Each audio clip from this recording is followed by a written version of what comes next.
seem so strange.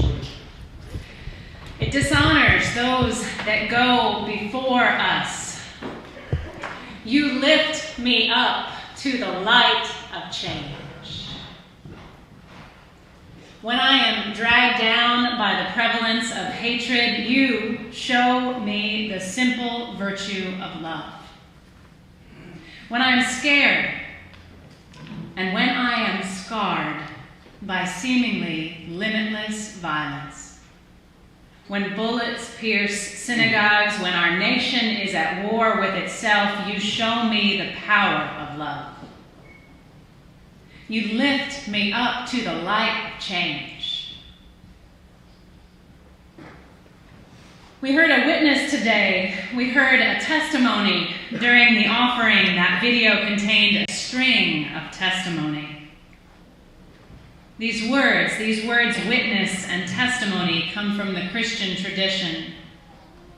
What does it mean to be a witness to your faith? Well, I'll tell you this, it means you will be in danger.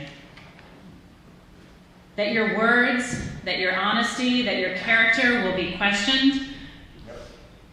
The word martyr means witness, because telling truth is always a challenge to the way things are. And in some branches of contemporary Christianity, witness means knocking on a door. So Reverend Scott tells this great story about opening the door one time to a Jehovah's Witness. He'd been reading a theological text from the author Elaine Pagels, and he carried it with him when he went to the door. When the witness asked him if she could come in and talk about Jesus, Reverend Scott silently lifted the book up to eye level. The title, The Origin of Satan.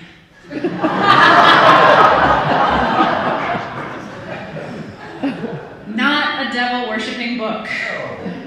A book about the historical development of the idea of Satan. But it sure made for a scene.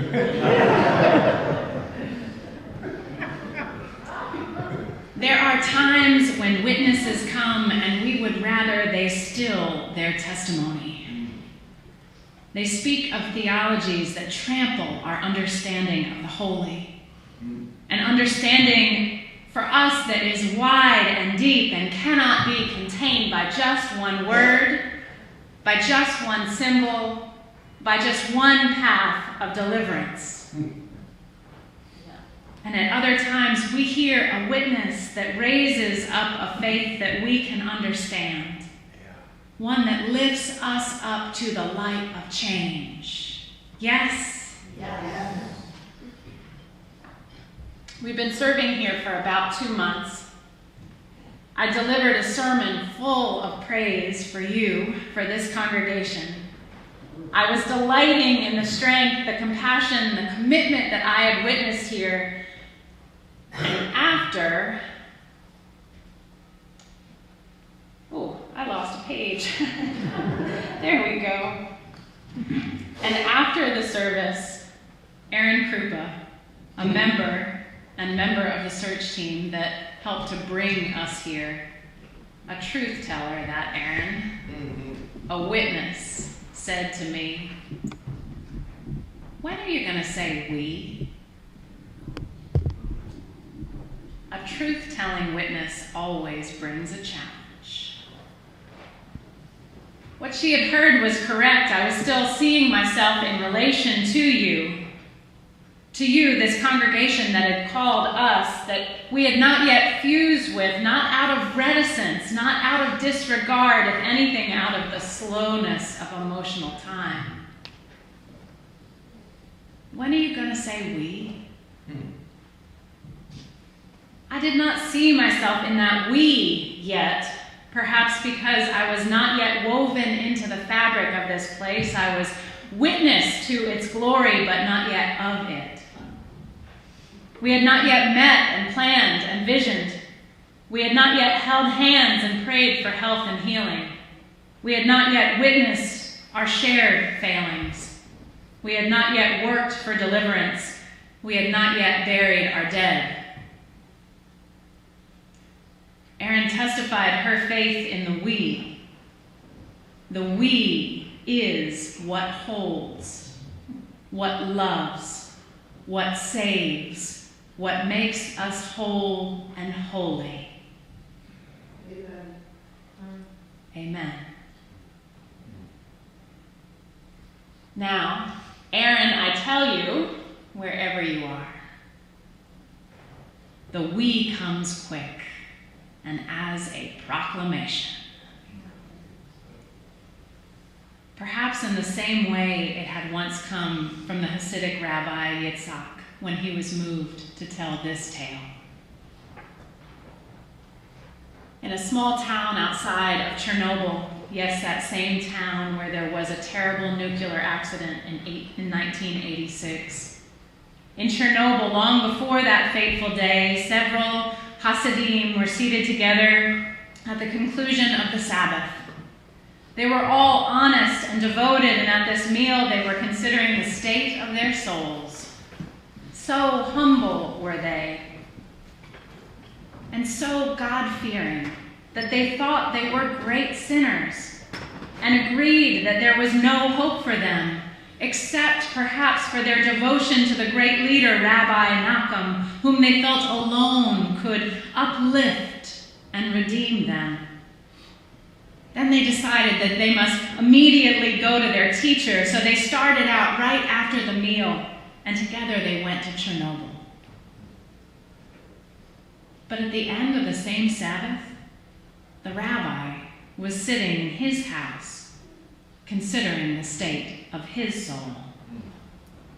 In his humanity and fear of God, it seemed to him that he was a great sinner, and that he had only one hope, that those Hasidim, so earnest in their service of God and so deeply devoted to him, they would comfort him now. They would come to him and comfort him. He longed for their comfort.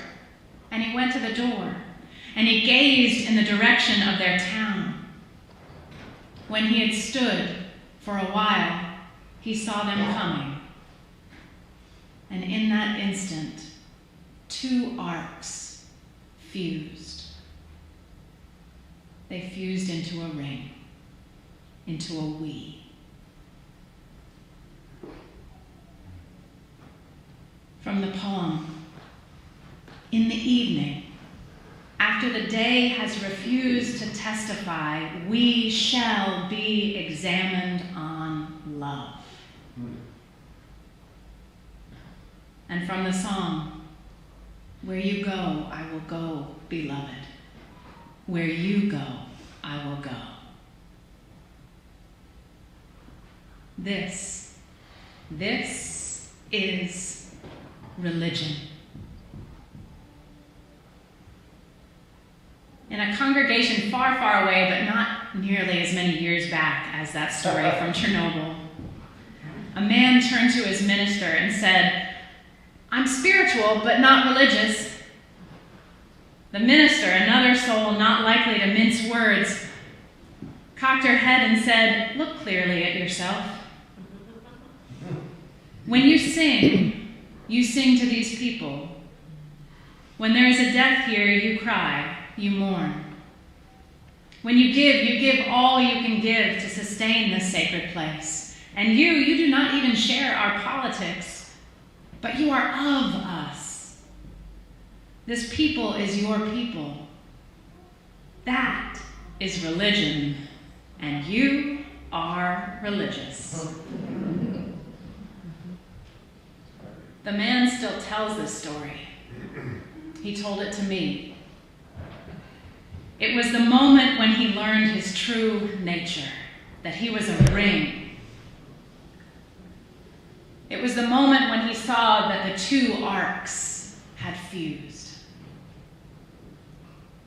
Religio, from the Latin, means to bind together again. Again, and ligio, bind. To be religious is to bind together again, as it was, you might say, in the beginning. To bind one's individual life journey to the journey of a community, one's life to the collective life as it was when we were in the womb, as it was when we were all stardust, as it was when we were elements drawn together into that great collective before the Big Bang. Where you go, I will go, beloved. Where you go, I will go. And this day, this particular day, is a day for rebinding. We're at the cusp of same-sex marriage day. This is a holiday developed in 1999 as a hope, a movement towards a future where love would be seen truly as one. A hope that would not be fulfilled, at least in part, nationally until 2015. And second, we are at the cusp of the 451st anniversary of the signing of the Edict of Torda. What is an Edict of Torda? It sounds a bit like a fancy dessert, or perhaps just a boring proclamation. It was, instead, the most necessary and beautiful declaration of religious freedom ever administered, and it was born of a Unitarian minister and a Unitarian king. Deep in the heart of Hungary, Francis David and King John Sigismund. Remember those names. They are the ones who walked before to carve the path that we inhabit. Francis David and King John Sigismund. They conspired there to make their locality a home for free faith. Now, this was in 1568, so we aren't talking about radical freedom where atheists and agnostics were champions. But we are seeing here the very first edict of toleration, a time when in other localities, Lutherans, Baptists, Quakers, Unitarians, and others were being burned at the stake. They witnessed to their faith. And when they didn't have a home that would hold them, they were burned to the stake. So on this weekend, we witness to the growing meaning of we. When we say we, perhaps every day, we mean one more. As a solitary I am only as strong as my own arms and my own vision. I grow weary and there is no one to assume the work where I have faltered. I stand at my door like the rabbi in Chernobyl, aware of my every weakness and all I cannot and have not done. But we are two arcs fused. We have marched. We have witnessed. Yes. We have been martyred with civil rights strugglers. We have demanded equality for our LGBTQ plus neighbors. We have been laughed at, we have been scorned, and we have won victories. We have given birth to religious toleration. We have ordained the first female ministers. When others shy from the task, we offer our whole lives a comprehensive sexuality education that teaches responsibility and reverence for the human body. We advocate for the poor, the disenfranchised, the immigrants at our borders and in our communities, the differently abled, and more. We have fought for the sanctity of bodies and the suffrage of souls, for the precious earth, for the oceans and the stars. Do you hear yourself in this we? Yes. It is not hubris to do so. It is religion. We are bound together in community and in calling, rebinding, expanding the we. We are the justice, the education, the caring, and the love. When a Unitarian minister in Uganda stands up to defend the lives of LGBTQ kin, which is a witness that to this very moment threatens his life, we have acted because we are a part of the history that makes his advocacy possible. Folks ask me how we will spend the money when they make a pledge to our congregation. The truth is that I just shared how. We will connect your life, your spiritual path to those that have gone before and those that will come after. also going to fix the roof so that the rain stays on the other side. And we're going to pay our staff fair compensation rates.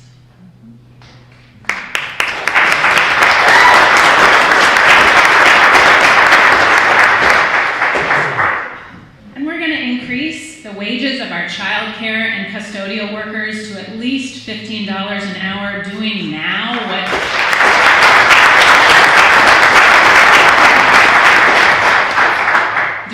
what New Jersey has planned to accomplish in 5 years. Come on, New Jersey, get with it. We will support our justice efforts so we can continue to act locally. We will support our music program so that more and more of our members can have the experience that Amy has had, being nurtured by a congregation into song. Because this is where she found the place where she could sing from her spirit. Amen.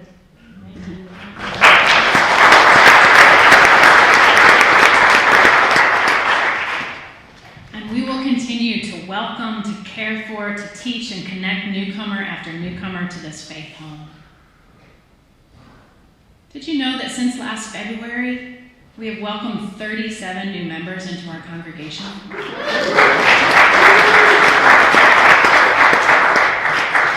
And most of those have been nurtured by our new member covenant group program, and many of those have gone on to lead other covenant groups, to care for other new members. We are willing and we are able and we are lifting us up to the light of change. So how much do you give? This is the sermon on the amount.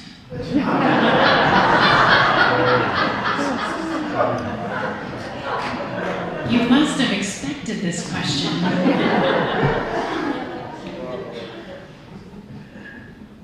Let me tell you another story. A story about Reverend Scott and I. And this one happened rather close to here, up in Ridgewood, New Jersey. Reverend Scott was serving there as the intern minister just about 13 years ago. And we had made a life-altering decision. We were going to be married. Two very different people who were very much in love. I don't know about you, but I was terrified.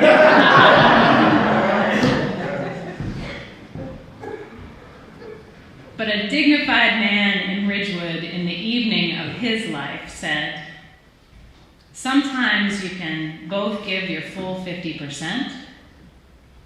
Sometimes one of you can only give 20%. And when one can only give 20%, the other has to give 80%. And then you switch. It's the way it works. And he continued, but the amazing thing is that it works, because that is what love calls you to do.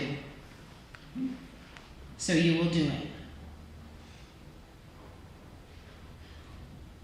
From Juan de la Cruz, where there is no love, put love, and there you will find love. This too is the power of we. We can do this. There have been times in my life when I had to scrape together $50 for an annual pledge. And there are times like now where Reverend Scott and I can pledge over $6,000, nearly 5% of our combined gross income. We do this because we can, and because where you go, we will go, beloved. Where you go, we will go. Amen.